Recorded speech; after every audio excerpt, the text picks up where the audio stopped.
अस्सलाम वालेकुम नाज़रीन, प्रोग्राम हॉट इशू में मां हमारी मेज़बान सबीन मेमण। नाज़रीन, हॉट इशू प्रोग्राम में अॼु असां जिन इशूज़ के पंहिंजे प्रोग्राम में शामिल कयो आहे उन्हनि जो तालुक आम माण्हुनि सां आहे। आम माण्हुनि जी ज़िंदगीअ ते इन्हनि जो सिधो सो असर थिए थो। सभ खां पहिरीं ॻाल्हि कंदासीं महांगाई जे हवाले सां।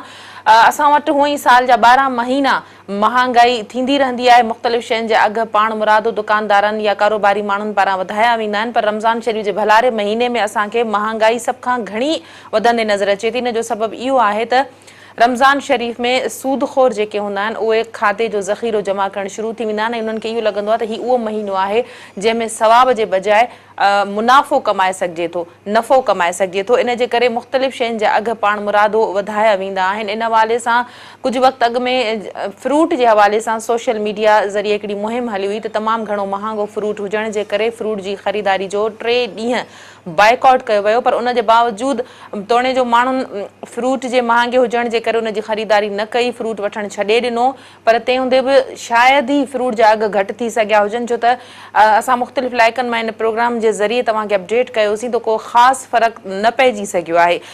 इन ई हवाले सां तव्हांखे ॿुधाईंदा हलूं त माण्हुनि जूं इहे शिकायतूं आम जाम आहिनि त जॾहिं हू मार्केटनि में वञनि था त सब्जियूं हुजनि, गोश्त हुजे, मुर्गी हुजे या वरी फ्रूट हुजनि या मुख़्तलिफ़ शयुनि जा अघ उहे नथा वरिता वञनि जेके सरकारी लिस्ट में लिखियल हुजनि था, जॾहिं त दुकानदार पाण वटि सरकारी रेट लिस्ट लॻाइनि ई कोन था। इन हवाले सां मुख़्तलिफ़ शहरनि में मुख़्तियारकार आहिनि, कमिश्नर आहिनि, छापा पिणु हणनि था, फूड अमलदार छापा पिणु हणनि था, पर उन्हनि जे ॾंड भरण खां पोइ उहे वापसि उहे ॻाल्हियूं सेम थी थियूं वञनि पियूं। इन हवाले सां कुझु शहरनि जी सूरत हाल पंहिंजे प्रोग्राम में शामिल कंदासीं, महांगाई जे हवाले सां, अघनि जे हवाले सां। उन खां पोइ ॻाल्हि ॿोल कंदासीं त असां वटि जीअं ई गर्मी जी मुंद शुरू थी आहे माण्हू मुख़्तलिफ़ परेशानियुनि जो शिकार थी विया आहिनि, ख़ासि करे बिजली जी वधंदड़ लोड शेडिंग, केतिरा ई कलाक बिजली जो ग़ाइबु हुजणु, गॾोगॾु पाणी जी खोट, त वरी गैस जी लोड शेडिंग पिणु माण्हुनि खे बेटे अज़ाब में मुब्तला करे छॾियो आहे। मेहराबपुर में मुख़्तलिफ़ धुरियुनि पारां एहतजाज कयो वियो, धरणो हयो वियो। माण्हुनि जो चवणु हो त 8 खां 10 कलाक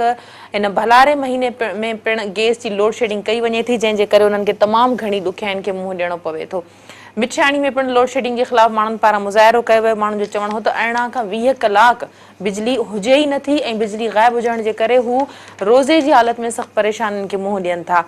प्रोग्राम जे आख़िर में ॻाल्हि ॿोल कंदासीं खानपुर महर वेझो काज़ीवाह खे 60 फुट घारो लॻण जे करे 100 एकड़नि ते पोखियल फसल पाणी हेठि अची वियो आहे। मुतासिर ॻोठाणनि आपाशी अमले ख़िलाफ़ मुज़ाहिरो पिणु कयो।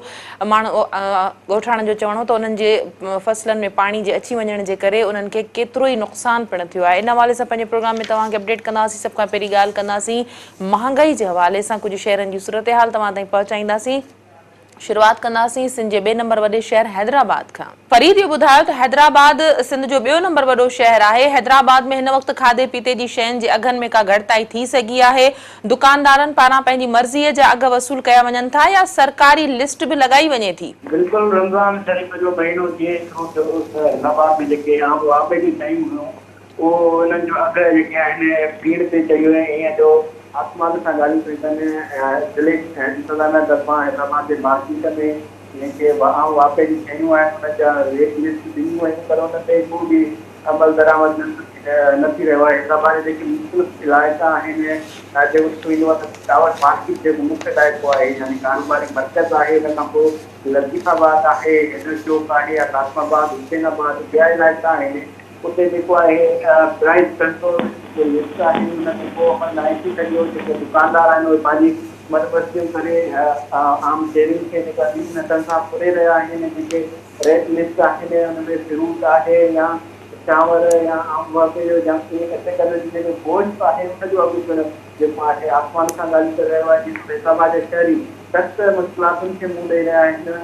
मुख़्तलिफ़ मरहलनि में ज़िले इंतज़ामिया जा जेके नुमाइंदा आहिनि, असिस्टेंट कमिश्नर आहिनि या डीसी आहिनि, उन मुख़्तलिफ़ ब्रांचुनि जो दौरो त कयूं, पर उन दौरे जो एतिरो असरु थियो जो उन ई में जेको आहे हुन में जेकी लिस्ट मिलियल आहे उन ते अमल थियो। उन खां पोइ अमल न पियो थिए ऐं जेके वापारी आहिनि उहे आम शहरियुनि खे ॿिन्ही हथनि सां फुरनि पिया, उन्हनि खां कार्रवाई न पई थिए।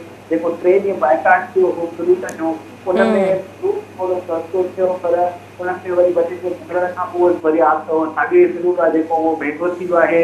हैदराबाद में मार्केट में जेके ग़रीब माण्हू आहे उनजे वठण खां दूर थी वियो आहे, सख़्तु परेशान आहे ग़रीब तबिको। त जेको आम वापे जी शइ आहे उहा कीअं ख़रीद कजे? हींअर रमज़ान ख़तम थियण ते आहे, पर जेको आहे रमज़ान जी जेका रेट लिस्ट मिलियल आहे हुन ते को बि अमल न आहे। मेहरबानी फरीद हैदराबाद मां। फरीद लाखो असांखे अपडेट करे रहियो। हैदराबाद में महांगाई जे हवाले सां शयुनि जा अघ चोट चढ़ियल आहिनि। तोड़े जो मुख़्तलिफ़ वक़्तनि ते छापा पिण हया वञनि था, पर उन बावजूद सरकारी रेट लिस्ट किथे बि लॻाई नथी वञे, किथे बि उन ते अमल नथो थिए ऐं माण्हुनि पारां इन ते सख़्त परेशानी जो इज़हार पिण कयो वियो आहे। माण्हुनि जो चवणु आहे त हू रमज़ान शरीफ़ जे भलारे महीने में ख़रीदारी करण लाइ मजबूर बि आहिनि, पर उन हूंदे बि सरकार इन ॻाल्हि ते को बि ध्यानु नथी ॾिए त दुकानदारनि पारां जेका मनमानी कई वञे थी, मनपसंद अघ वसूल कया वञनि था, उन्हनि ते चेक एंड बैलेंस रखी सघिजे। इन हवाले सां तव्हांखे अपडेट कंदासीं नवाबशाह जी सूरत हाल जे हवाले सां। त नवाबशाह में महांगाई जे हवाले सां छा सूरत हाल आहे, उते जे अवाम जो छा चवणु आहे, अपडेट कंदो असांखे नवाबशाह मां सिंध टीवी न्यूज़ जो ब्यूरो चीफ ज़ुल्फ़कार ख़ासि खेड़ी। ज़ुल्फ़कार, नवाबशाह में छा सूरत हाल आहे? सरकारी अघ रेट जेके लिस्टूं आहिनि उहे दुकानदारनि पारां लॻाई वञनि थियूं, भाॼियूं फ्रूट या ॿियूं जेके आम वाहिपे जूं इस्तेमाल जूं खाधे पीते जूं शयूं आहिनि? हाँ, सभिनि तव्हांखे मां ॿुधाईंदो हलां त नवाबशाह शहर में बि जीअं ही रमज़ान जो महीनो शुरू थियो आहे, ईअं महांगाई में जेको आहे ॾाढे जो इज़ाफ़ो थियो आहे। ख़ासि तौर ते जेके सब्जियूं जंहिंमें भींडियूं, पटाटा, बसर, मेहा ऐं ॿियूं जेके शयूं हुयूं उहे जेके सस्ते अघ ते मिलंदियूं, उन्हनि में जेको आहे सो दुकानदारनि तरफ़ां ॿीणो इज़ाफ़ो कयो आहे। अहिड़ी रीति जेके फ्रूट आहिनि, जंहिंमें सूफ़ आहिनि, केला आहिनि, छान सरदो आहे या ॿियूं जेके शयूं आहिनि, उहे जेके सूफ़ जेके 200 रुपया किलो मिलंदा उहे 300 रुपया थी विया आहिनि। केला जेके 50 रुपया दर्जन मिलंदा उहे 100 रुपया जेको आहे सो दर्जन मिलनि पिया। त उन हवाले सां रमज़ान शरीफ़ जे महीने में जेकी ज़िले तरफ़ां जेको आहे सो रेट लिस्ट जारी कई वई आहे, पर हुन जे बावजूद बि शहर में पर सॼे ज़िले में जेको आहे सो सब्जियुनि वारा, फ्रूट वारा ऐं जेके रोज़मर्रा जूं शयूं आहिनि, जंहिंमें दाल चांवर या ॿियूं शयूं, उन्हनि में बि जेको आहे सो ॿीणो इज़ाफ़ो कयो वियो आहे। उन हवाले सां असां मुख़्तलिफ़ हवालनि सां जेके पैकेजिस बि हलाया आहिनि उहे बि माण्हू डाउन कयूं आहिनि। त जीअं ई रमज़ान शरीफ़ जो महीनो ईंदो आहे त जेके मुनाफ़ाख़ोर आहिनि उहे पंहिंजा अघ जेके ॿीणा करे छॾींदा आहिनि। उन हवाले सां इंतज़ामिया तरफ़ां छापा त ज़रूरु हया विया आहिनि, पर का मौसर अहिड़ी कार्रवाई न कई वई आहे जंहिंजे करे का इहा रोकथाम थी सघे त हिन बरकतनि वारे महीने में। ज़ुल्फ़कार, छा दुकाननि ते, रेड़नि ते, मार्केटनि ते छापा नथा हया वञनि, माण्हुनि खां को ॾंड नथो वसूल कयो वञे, या माण्हू पंहिंजी मनमानी सां पंहिंजा मनपसंद अघ वसूल कनि था? सभिनी जो तव्हांखे ख़बर आहे त ज़िले इंतज़ामिया हर साल हिकिड़ो फॉर्मेलिटी तौर ते जेको आहे छापा हणंदी आहे, उहा हिकु ख़बरूं बणजंदियूं आहिनि, पर उन खां अवाम खे को फ़ाइदो न थींदो आहे। उहे जेके दुकानदार आहिनि उनखे ख़बर आहे त असांखे जेको आहे 100 रुपया 200 रुपया ॾंढ लॻंदो ऐं उन ॾंढ सां को फ़र्क़ु नथो पए, छाकाणि त असां 1000 रुपया जेको आहे महांगाई ते कमाईंदो, या जेकर असां बदिजी बि वियासीं त को 72 माण्हू असांखे चढ़ाईंदो, या असां जेको आहे हज़ार थींदासीं। इन जे करे को उन्हनि छापनि खां आम माण्हू खे को बि रिलीफ न मिली सघियो आहे। जी मेहरबानी ज़ुल्फ़कार। नाज़रीन, नवाबशाह जी सूरत हाल जे हवाले सां तव्हांखे अपडेट कयोसीं। महांगाई चोट चढ़ियल आहे। नवाबशाह वासियुनि जो चवणु आहे त आवाम खे को बि रिलीफ न मिली रहियो आहे। ज़िले इंतज़ामिया छला छापा त हणे थी, पर उहे बि फॉर्मेलिटी तौर हया वञनि था। तव्हांखे नवाबशाह हैदराबाद जी सूरत हाल जे हवाले सां अपडेट कयोसीं। महांगाई ते माण्हुनि जा वीचार छा हुआ, माण्हुनि जा कमेंट्स कहिड़ा हुआ, असांजे नुमाइंदे ज़रिए तव्हां ताईं पहुचायासीं। हाणे ॻाल्हि कंदासीं नंदो जी। उते कुझु सूरत हाल असांखे ॿी नज़र अचे थी। नंदो में मुख़्तियारकार बदीन दुकाननि ऐं रेड़नि ते छापा पिण हया आहिनि ऐं केतिरनि ई दुकानदारनि ऐं वापारियुनि ते ॾंड विझण जे करे सूरत हाल कुझु ईअं थी वई आहे जो वापारी अॻवाननि जी गिरफ़्तारी खां पोइ शहर में उन जे ख़िलाफ़ कुझु माण्हुनि पारां शटर बंदि हड़ताल पिण कई वई आहे। ऐं इन हवाले सां एसपी ऐं डीएसपी बदीन वापारियुनि सां ॻाल्हाइण लाइ नंदो थाणे ते पहुची वियो, जॾहिं त दुकानदारनि जो चवणु आहे त उन्हनि ते नाहक ॾंड विधो वियो आहे, जॾहिं त हू रोज़मर्रा जूं जेके खाधे पीते जूं इस्तेमाल जूं शयूं आहिनि उहे सरकारी अघ ते ई विकिरो कनि था। इन हवाले सां असांखे अपडेट कंदो नंदो जी सूरत हाल जे हवाले सां सिंध टीवी न्यूज़ जो रिपोर्टर एहसान। एहसान, इहो ॿुधायो त नंदो में कुझु वापारियुनि खे गिरफ़्तार पिण कयो वियो आहे मनपसंद अघ वठण जे करे? जी बिल्कुल, मुख्तियारकार बदीन मोहम्मद उमर मेमन नंदो शहर में दुकाननि ऐं रेड़नि ते जेके छापा हया ऐं लिस्टनि मूजिबि अघु वठण जे बावजूदि बि वापारियुनि जो इहो चवणु आहे त हुन असां ते बेवाजिबी ऐं गैर क़ानूनी तौरु ॾंड विधो आहे, जेको बिल्कुलु सरासर ग़लति आहे। ऐं हुन जेको आहे सो वापारियुनि सां बदतमीज़ी कई आहे ऐं बदतमीज़ी करण खां पोइ हुन मुख़्तलिफ़ वापारियुनि ते ॾंड विझण सां गॾोगॾु हिकु वापारी अॻवान अल्ताफ़ मेमन खे बि गिरफ़्तार करायो आहे।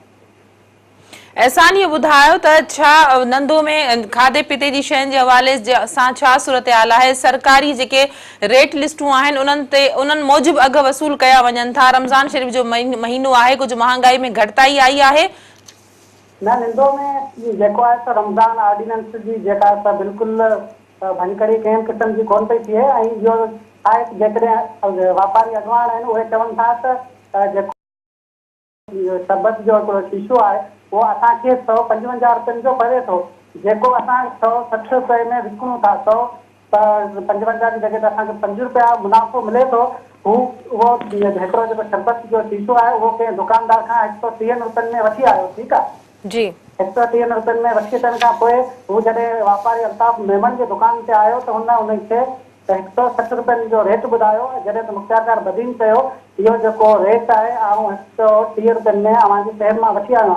हुन चयो त जेकॾहिं 130 रुपयनि में तव्हां वठी आया आहियो त तव्हांखे 50 कार्टूननि जा पैसा ॾियां थो, तव्हां मूंखे हींअर ई घुराइजो।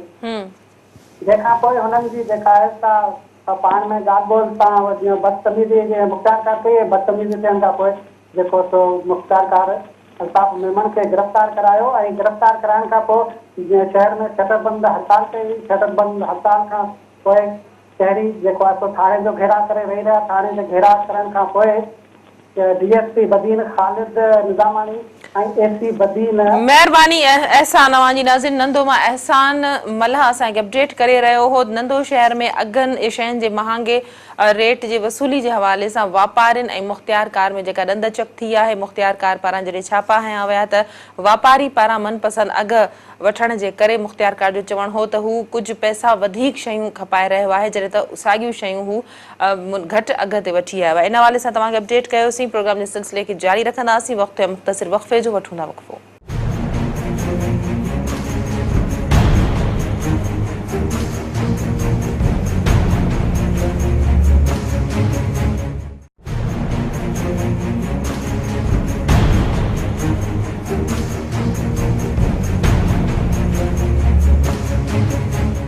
वेलकम बैक नाज़रीन। हाणे प्रोग्राम में ॻाल्हि ॿोल कंदासीं खानपुर महर वेझो काज़ी वाह खे लॻल घारे जे हवाले सां 60 फुट ताईं घारो लॻण जे नतीजे में 10 खां वधीक ॻोठ ऐं 100 एकड़नि ते पोखियल वोणनि जो फसल पाणी हेठि अची वियो आहे, जॾहिं त मुतासिर ॻोठाणनि पारां सख़्त एहतजाज कंदे आपाशी अमले ख़िलाफ़ दाहियो वियो आहे। मुतासिर ॻोठाणनि जो चवणु आहे त हू पंहिंजी मदद पाण तहत घारो बंदि करण में मसरूफ़ आहिनि, जॾहिं त आपाशी अमले पारां हिन वक़्त ताईं संदन का बि मदद न कई आहे। इन हवाले सां वधीक तफ़सील ॾींदो असांखे खानपुर महर मां सिंध टीवी न्यूज़ रिपोर्टर साहिल काज़ी। साहिल, छा सूरत हाल आहे, केतिरो फुट घारो लॻो आहे ऐं केतिरो नुक़सान थी चुको आहे?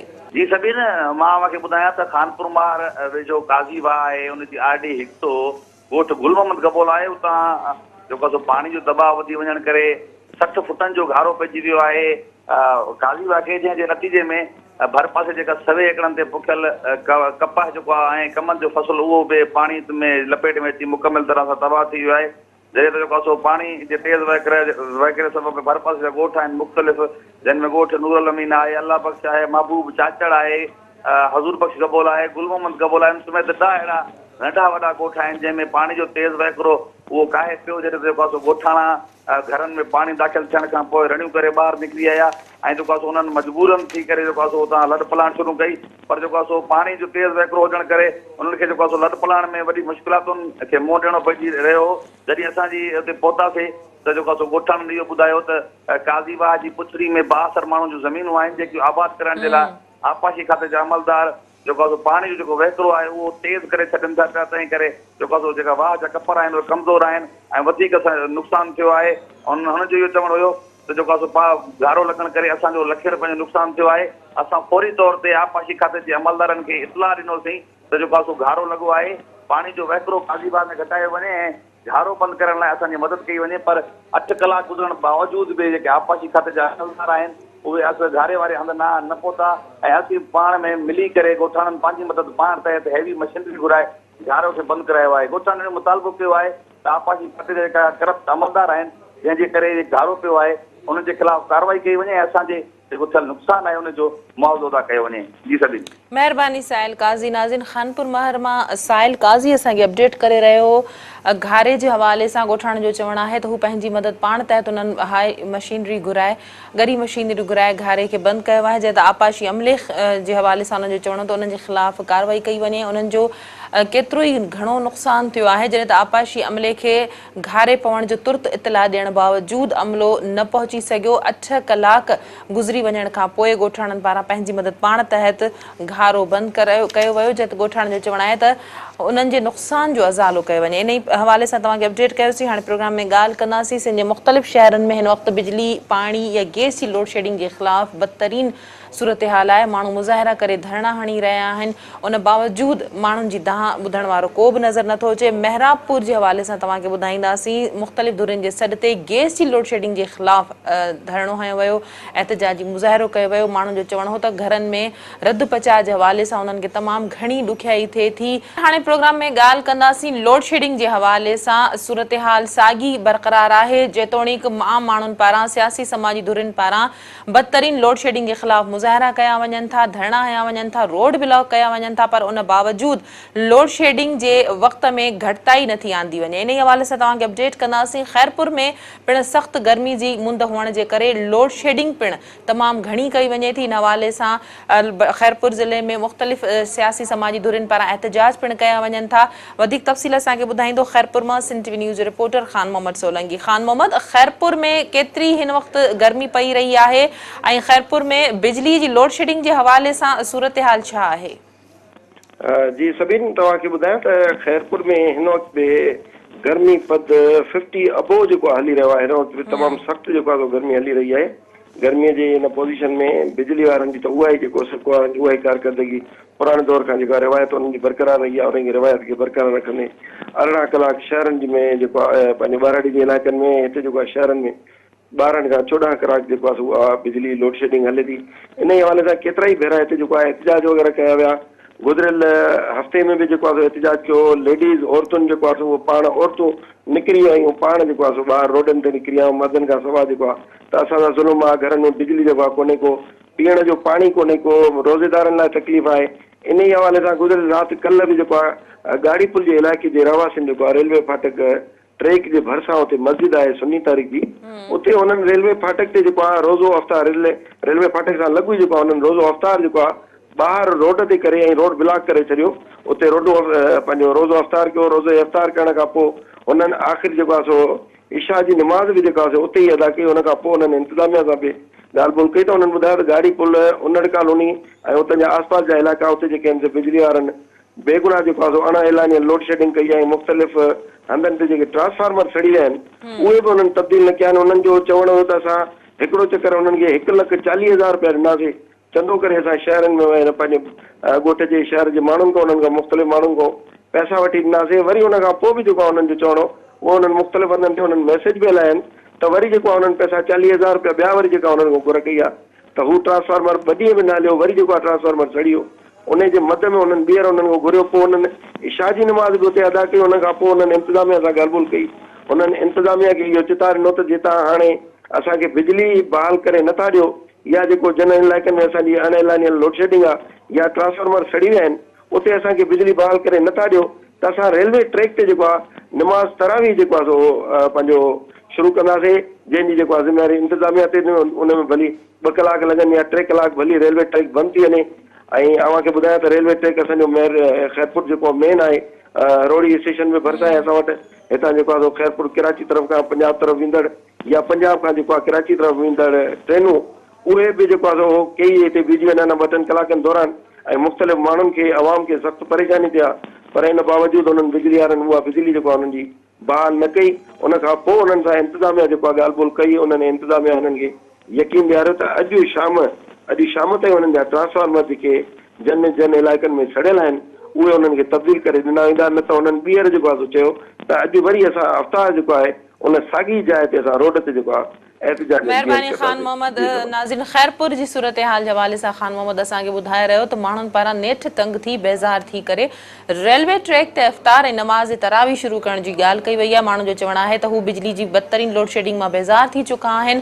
जॾहिं त सड़ियल ट्रांसफार्मर नथा लाथा वञनि, बिजली वारनि खे बार बार कंप्लेन लिखाई वञे थी पर उहे हिकु कन मां ॿुधी ॿिए कन मां कढी छॾींदा। माण्हुनि जो चवणु आहे त 50 खां मथे सेंटीग्रेड गर्मी पद ख़ैरपुर में हली रहियो आहे पर उन बावजूद शहरी इलाइक़नि में या त बिजली ग़ाइब हुजे थी या वरी 20 कलाकनि खां मथे बिजली बंदि कई वञे थी।